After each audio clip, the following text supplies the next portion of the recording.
This 11-ton satellite, called the Long Duration Exposure Facility, or LDEF, had been in space for almost 6 years before it was returned to Earth for examination.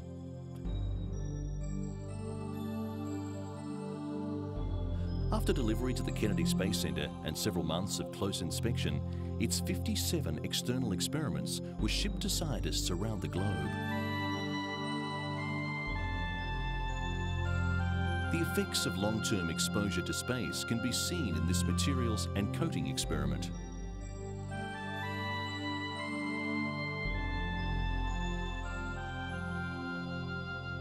The various colorations and striping evident on the surface here were not present when LDEF was put into orbit. In fact, the top of this panel looked exactly like its unexposed underside prior to the journey. The goal is to determine the significance of these changes so that future spacecraft and structures can be built with the best possible materials.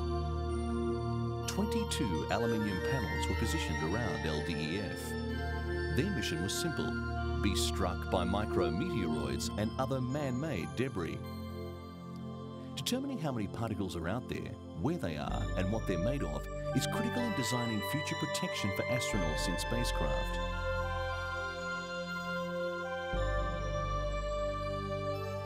Research scientists discovered that a thermal control paint used almost universally on spacecraft could contaminate optical materials. This unexpected brown staining would almost certainly result in a change in surface coatings for future space applications. Learning more about cosmic rays was the goal of an LDEF experiment at the Naval Research Lab in Washington, D.C.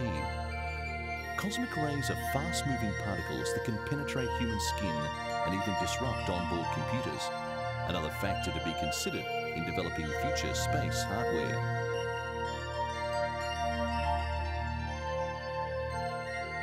More than 12 million tomato seeds were also carried on LDEF. They were distributed to students of all ages around the US. The majority of the plants eventually produced normal fruit.